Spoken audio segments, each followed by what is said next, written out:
উৎসবে ঢাকে কাঠি পড়ে গেল। রাজ্যের মাননীয়া মুখ্যমন্ত্রী মমতা বন্দ্যোপাধ্যায় ঢাক বাজিয়ে কার্যত উৎসব শুরু করে দিলেন এবং মমতা বন্দ্যোপাধ্যায়ের সাথে সাথে তার পদলেহন করে চলেন যারা, বিশেষ করে তাদের একটা গ্রুপ রয়েছে বুদ্ধিজীবী, ভাতাজীবী এবং সমাজের বিভিন্ন স্তরের মানুষ, যারা বিভিন্ন ক্ষেত্রে এই রাজ্য সরকারের কাছ থেকে বিশেষ সুযোগ এবং সুবিধা পেয়ে আসেন।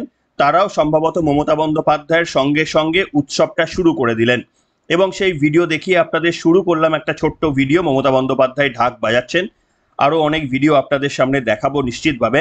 এবং মমতা বন্দ্যোপাধ্যায় যখন উৎসব শুরু করলেন তখন গোটা পশ্চিমবঙ্গবাসী একটা অন্য রকমের মাতৃপক্ষের সূচনার জন্য অপেক্ষা করছিলেন এবং সেই সময়টা আসলো। এই মাতৃপক্ষের সূচনাতে আমরা সকলেই আমাদের সমাজের যারা প্রকৃত অসুর, যাদেরকে আমরা খুব ভালোভাবে চিনি, সেই অসুরদের যেন নিধন করা যায় তার জন্যই পশ্চিমবঙ্গের মানুষ কিন্তু প্রার্থনা করবেন মা দুর্গার কাছে। এবং ডেফিনেটলি এবছরের উৎসবে অসুরদের বিনাশের যে সংকল্প, সেটা গোটা পশ্চিমবঙ্গের মানুষ আরজি করের আন্দোলনের মধ্যে দিয়েই তারা নেবেন। তাই এবারের উৎসবটা প্রকৃত অর্থে কতটা উৎসবের চেহারা নেয় আর কতটা উৎসবটা আন্দোলনের চেহারা নেয় সেটাই দেখার রাজ্য প্রশাসন এই মুহূর্তে সব থেকে বেশি চিন্তায় রয়েছে যে কারণে। তবে আজকে আপনাদের দেখাতে চাইব রাজ্যের মাননীয় মুখ্যমন্ত্রী মমতা বন্দ্যোপাধ্যায় গতদিনে শ্রীভূমি স্পোর্টিং ক্লাবে দমকল মন্ত্রীর পুজো অনুষ্ঠানে গিয়েছিলেন। তবে একটা অদ্ভুত ব্যাপার ঘটলো। কি ব্যাপার বলুন তো? খুব ইন্টারেস্টিং একটা ব্যাপার। এবং নচিকেতাকে নিয়ে রাজ্যের মাননীয় মুখ্যমন্ত্রী বারবার এত আবেগতাড়িত হয়ে পড়েন কেন, এর কারণটা সত্যি সত্যি আজকেও বুঝে উঠতে পারেনি। এছাড়াও আপনাদের অনেক কিছু আজকে দেখাবো যে মুখ্যমন্ত্রী নিজের পিঠ কিভাবে নিজেই চাপড়ে গেলেন, একটা প্রোগ্রামে এসে কিভাবে নিজের প্রশংসা নিজেই করে গেলেন এবং তাতে একেবারে উপস্থিত নচিকেতা থেকে আরও যে সমস্ত তার পারিষদ বর্গ ছিলেন তারা সকলেই হাততালি দিয়ে উঠে বললেন বাহ বাহ বাহ।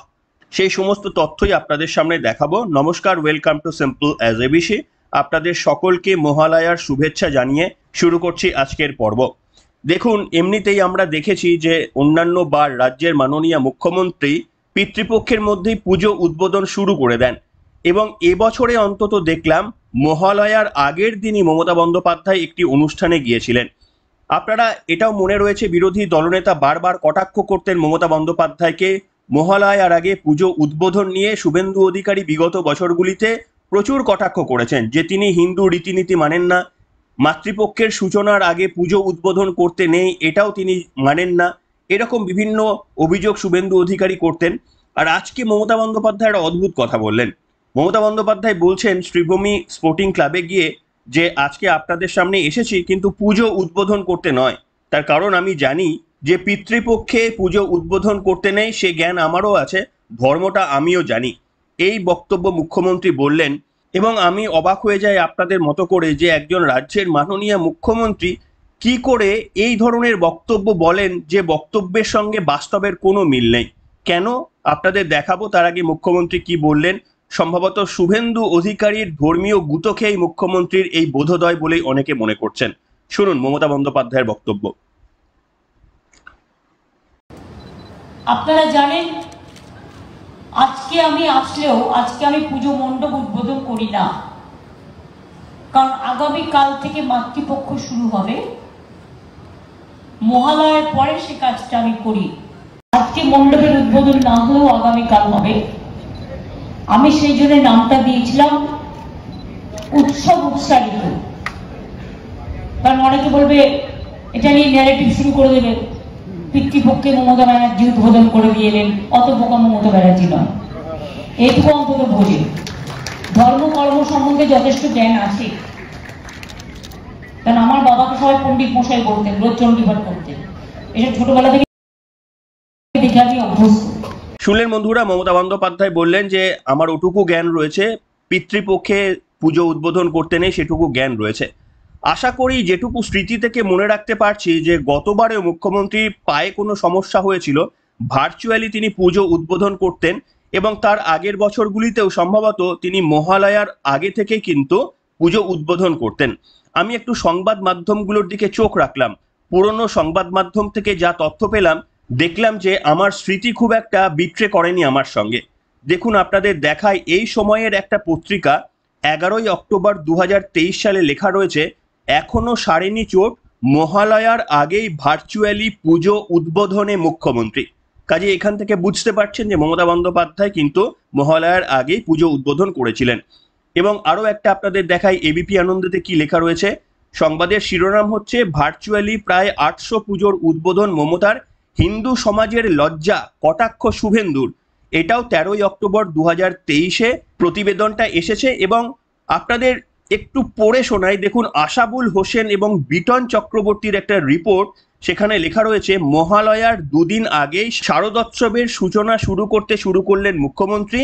মহালয়ার আগেই মুখ্যমন্ত্রীর পুজোর উদ্বোধন ঘিরে শুরু হয়েছে রাজনৈতিক বিতর্ক, প্রায় যাকে বলে কাদা ছোড়া। এই নিয়ে শাণিত আক্রমণ করলেন শুভেন্দু অধিকারী। যাই হোক, আপনাদের আর পড়ে শোনালাম না, বুঝতেই পারছেন যে মুখ্যমন্ত্রী বিভিন্ন ক্ষেত্রে যা বলেন, মানে তিনি, আমার মনে হয় তিনি এটা জানেন সাধারণ মানুষের কাছে তথ্য থাকবে, তা সত্ত্বেও তিনি কিন্তু অর্ধসত্য বা মিথ্যে বলতে পিছপা হন না। এই যেমন কিছুদিন আগে বললেন না যে আমি নির্যাতিতার পরিবারকে টাকার কথা বলিইনি, অথচ একেবারে আমাদের কাছে রেকর্ডও রয়েছে এবং সংবাদ মাধ্যমে সেটা ছড়িয়ে গেল। মুখ্যমন্ত্রী নিজের কথাই স্বীকার করেছিলেন, আমি 10 লক্ষ টাকার কথা বলেছিলাম, এই ধরনের একটা বক্তব্য তিনি বলেছিলেন। অর্থাৎ একেবারেই কালকে যদি বলে হয়, আজকে বলে দেবেন নয়, তাতে রাজ্যের সম্মানীয় মাননীয় মুখ্যমন্ত্রী তিনি কিন্তু একেবারেই কোনো দ্বিধাবোধ করেন না। মানে তিনি ভাবেন না যে মানুষ কি ভাবছেন, মিথ্যে বললে মানুষের কাছে ধরা পড়লে ভাবমূর্তি নষ্ট হতে পারে, এই ধরনের তিনি ভাবেন না। তিনি গতকাল যা বলেন আর আজকে ঠিক তার উল্টো বলতে একেবারেই সংকোচ তিনি দেখান না। এটা একটা নতুন অধ্যায় রাজনীতিতে। মুখ্যমন্ত্রী মমতা বন্দ্যোপাধ্যায়ের মতো করে এমন ভালো অধ্যায় কেউ আনতে পারেননি। যাই হোক, এবার আপনাদের সামনে দেখাবো যে অনেক কিছুই দেখাবো, তার মধ্যে একটা জিনিস দেখাবো, আমি বিভিন্ন ক্ষেত্রে দেখেছি মমতা বন্দ্যোপাধ্যায় মানে নচিকেতাকে দেখে একটু বেশি আবেগতাড়িত হয়ে পড়েন। একজন মুখ্যমন্ত্রী তিনি নচিকেতাকে বলছেন আমি নচিকেতাকে নাচি নাচি বলি, এবং এটা প্রথম নয়, এর আগেও যখন মহানায়ক পুরস্কার পেয়েছিলেন এমনই মন্তব্য বলেছিলেন মুখ্যমন্ত্রী। রাজ্যের মাননীয় মুখ্যমন্ত্রী নচিকেতাকে নাচি নাচি না পাঁচি পাঁচি কি বলবেন সেটা তার ব্যক্তিগত ব্যাপার, তিনি বলতেই পারেন। কিন্তু যে পুজোগুলোতে আমার আপনার করের টাকা দিয়ে মুখ্যমন্ত্রী অনুদান দিচ্ছেন 85,000 টাকা করে, অর্থাৎ এটা আমি ধরে নিতে পারি যে এটা একটা সরকারি উৎসব বা সরকারি অনুষ্ঠান, তার কারণ আমাদের টাকা দেওয়া হয়েছে। সেই অনুষ্ঠানে মুখ্যমন্ত্রী পার্সোনাল বক্তব্য কেন বলবেন যে নচিকেতাকে নাচি নাচি বলি বা অন্য কিছু আরো ভালো নামে ডাকেন কিনা সেটা তার ব্যক্তিগত ব্যাপার, তিনি অন্য জায়গায় বলতেই পারেন। কিন্তু সাধারণ মানুষের টাকা খরচা করে একদিকে ক্লাবগুলোকে টাকা দেবেন আর নচিকেতাকে তিনি কি বলে ডাকেন সেইটা শোনার জন্য সাধারণ মানুষ ইন্টারেস্টেড নয়। শুনুন মুখ্যমন্ত্রী মমতা বন্দ্যোপাধ্যায় কি বলেছেন আরো একবার নচিকেতা সম্পর্কে। আমার সাথে এত অতিথি আছেন এখানে, প্রথম নামটা নচিকেতাকেই বলতে হয়, যদিও নচিকে আমি নাচি নাচি বলি, এটা আমার ভেতরকার ব্যাপার। খুব ভালো গান গায়ও, অনেক গান গেয়েছে জীবনে, অনেক নাম করেছে, ওর মেয়েও ভালো গান গায়। অনেক শুভেচ্ছা থাকলো। আমারও এবার একটা পুজো সংখ্যার ক্যাসেটে গান গিয়েছি, শুনবেন নিশ্চয়ই। শ্রদ্ধেয় সৌগতদা, কাকুলি, ব্রাত্য, সুজিত। বুঝলেন বন্ধুরা, রাজ্যের মাননীয় মুখ্যমন্ত্রী নচিকেতাকে নাচি নাচি বলছেন, আপনারা আবার নাচি নাচি বলে ফেলবেন না যে নাচি নাচির গান শুনবো। নাচি নাচিটা সম্ভবত মুখ্যমন্ত্রী একাই বলতে পারেন, আপনি আমি বললে কিন্তু নচিকেতা রাগ করতে পারেন, তাই একটু সাবধান থাকবেন, নাচি নাচি বলবেন না। এত বড় আন্দোলন হচ্ছে, এই নাচি নাচিকে কোথাও দেখাই যাচ্ছে না। ভাবতে পারেন ওই কবে একটা 2 লাইনের কবিতা লিখে দিয়েছিল, মাগো তুমি এসো না, ব্যাস, তারপরে আর কোনো বক্তব্য নেই, রাস্তায় নামা ছেড়ে দিন। মুখ্যমন্ত্রী মমতা বন্দ্যোপাধ্যায়ের পাশে বসে একেবারে কিভাবে হেসে গল্পগুজব মজলিস হয়ে বসে রয়েছেন, উৎসব শুরু করে দিয়েছেন, নচিকেতারা উৎসব শুরু করে দিয়েছেন। গোটা পশ্চিমবঙ্গের মানুষ রাস্তায় অভয়ার বিচার চাইছেন, আর নচিকেতারা মমতা বন্দ্যোপাধ্যায়ের সঙ্গে নিজেদের উৎসব শুরু করে দিয়েছেন। এটা হচ্ছে পশ্চিমবঙ্গের সামগ্রিক চেহারা। শুধু তাই নয়, আপনাদের আরো একটা বক্তব্য দেখাবো, এবং ওই নীরেন চক্রবর্তীর কবিতাটা মনে পড়ে যায় যে রাজা তোর কাপড় কোথায়, সবাই দেখছে, সবাই হাততালি দিচ্ছে, বলছে বাহ বাহ কি সুন্দর তোমার কাপড়, এই ধরনের একটা লাইন ছিল না, যে রাজার কাপড় নেই অথচ সবাই হাততালি দিয়ে বলছে বাহ কি সুন্দর তোমার ড্রেস। আজকে এক্স্যাক্টলি সেই কার্যত ঘটনাটাই আমার মনে পড়ে গেল শ্রীভূমি স্পোর্টিং ক্লাবে, যখন গতদিন রাস্তায় 42টি সংগঠনের মানুষ রাস্তায় নামলেন, সকলে আরজি করের প্রতিবাদ জানাতে গিয়ে রাজ্য সরকারের ভূমিকাকেও বারবার প্রশ্নচিহ্নের মধ্যে তুলছেন, তখন মুখ্যমন্ত্রী নিজেদের কয়েকজনকে নিয়ে উৎসবে মেতে গেলেন। পশ্চিমবঙ্গের মানুষের কি হলো তার সম্ভবত দেখার দরকার নেই। তিনি যাদের যাদের পছন্দ করেন তাদেরকে নিয়ে উৎসব শুরু করে দিলেন, আমার আপনার সকলের টাকা সেটাকে খরচা করে। এবং আপনাদের পুরো বক্তব্যটা এবার শোনাবো, আপনারা শুনুন। মুখ্যমন্ত্রী বক্তব্য রাখছেন, নচিকেতাকে কিছু বলছেন, পাশে সৌগত রায় বসে রয়েছেন। সেখানে দেখুন মুখ্যমন্ত্রী কি কি বলছেন, আপনারা একটু শুনুন। মুখ্যমন্ত্রী এক জায়গায় বলছেন যে আমি গান প্রচুর ভালোবাসি, অতুল প্রসাদ থেকে রজনীকান্ত, আধুনিক থেকে শুরু করে রবীন্দ্রনাথ, নজরুল গীতি সবকিছুই পছন্দ করি। আমার বাবা একজন পণ্ডিত ব্যক্তি ছিলেন, ওনার কাছে প্রচুর এই ধরনের হিজ মাস্টার ভয়েস ক্যাসেট থাকতো, সেই গান আমরা শুনতাম। নচিকেতা পাশ থেকে বলে উঠলো, আরে তার সাক্ষী আমিও রয়েছি। অর্থাৎ মুখ্যমন্ত্রীকে একটু আপিয়ে দিলেন এবং মুখ্যমন্ত্রী বললেন এই দেখলে নচিকেতাও কিন্তু তার সাক্ষী রয়েছে। এরপরে মুখ্যমন্ত্রী নিজের খেয়ালে নিজের পিঠ চাপড়ে যাচ্ছেন একের পর এক। তার পাশ থেকে সৌগত রায় আবার বলে বসলেন, আপনি বলুন যে আপনি গান শিখেছেন 2 বছর। মমতা বন্দ্যোপাধ্যায় বললেন, হ্যাঁ দেখলেন সৌগত বাবু মনে করিয়ে দিল আমাকে যে হ্যাঁ আমি তো 2 বছর গান শিখেছি, হারমোনিয়াম বাজিয়ে গান শিখেছি। মা বাবা আবার ওই হারমোনিয়াম বেচে দেয়, মা বাবা আবার 2 বছর পর ওই হারমোনিয়াম বেচে দেয়, কোন কারণে জানি না।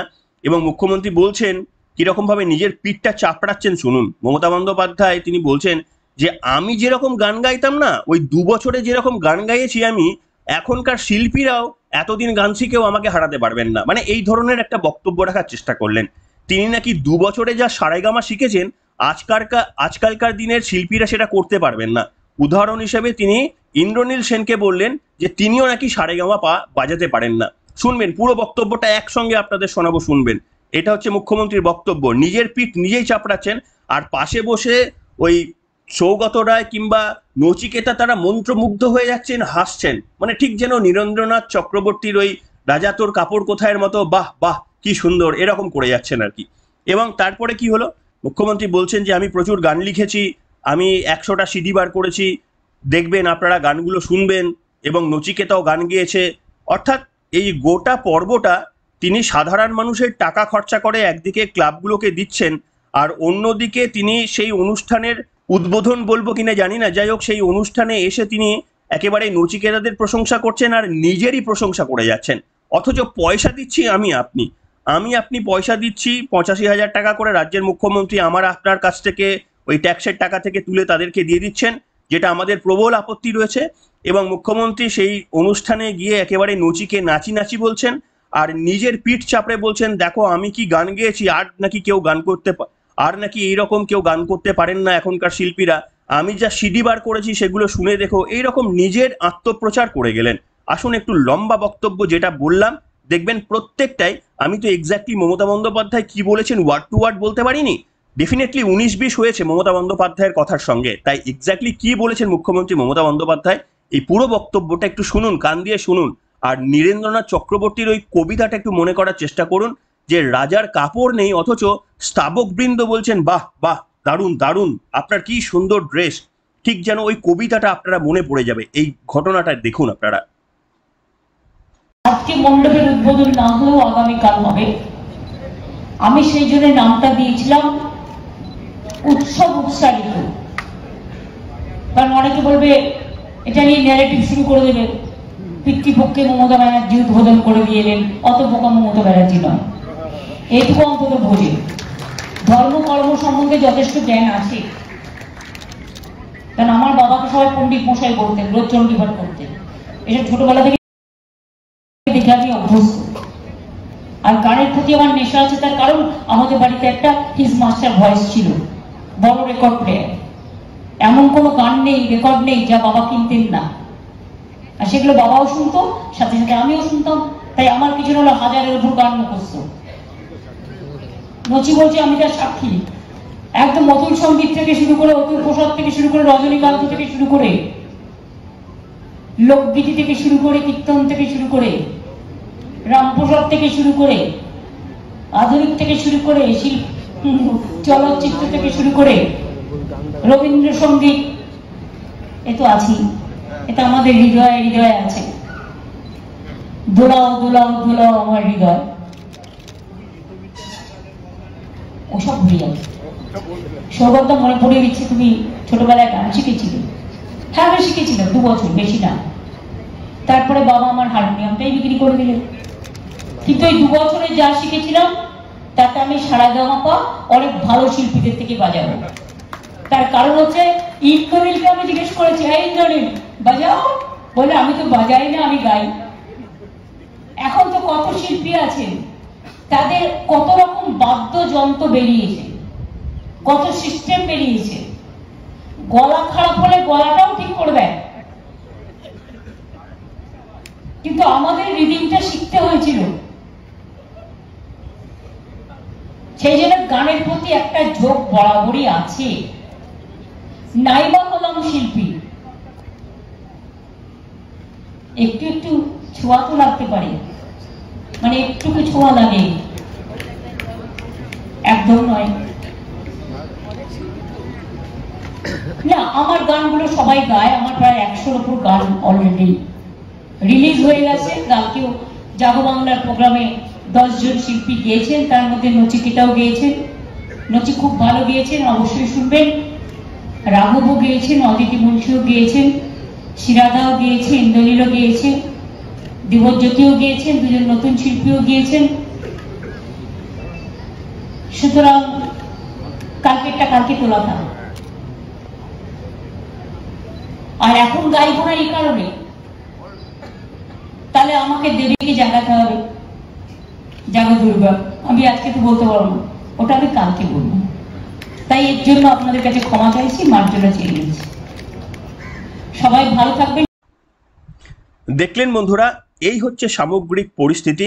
গোটা পশ্চিমবঙ্গবাসীর যখন মন খারাপ, তখন কোথাও দেখলাম না যে মুখ্যমন্ত্রী এবং তার পারিষদগণ তারা কোথাও মন খারাপ করে বসে রয়েছেন। মুখ্যমন্ত্রী তো ঢাক বাজিয়ে আনন্দের সূচনা করেই ফেলেছেন, উৎসবের সূচনা করেই ফেলেছেন, যোগ্য সঙ্গত দিচ্ছেন নচিকেতারা।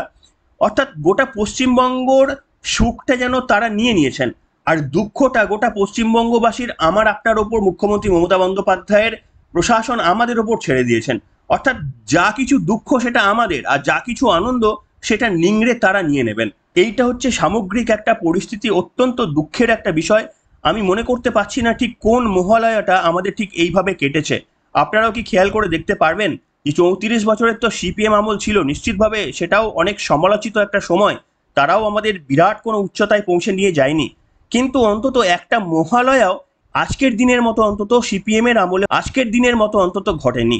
তাই আমার বলতে ইচ্ছা করছে যে কোন সকাল রাতের চেয়েও অন্ধকার, কি সূর্য নাকি আগুনের শিখা। সত্যি এমনটাই যেন মনে হচ্ছে যে কোন সকাল, কোন মহালয়ার সকাল যেটা রাতের থেকেও অন্ধকার। আপনাদেরও কি তাই মনে হচ্ছে? আপনাদের মন্তব্য লিখে জানাবেন আজকের পর্বে। এখনকার মতো এখানেই শেষ করলাম।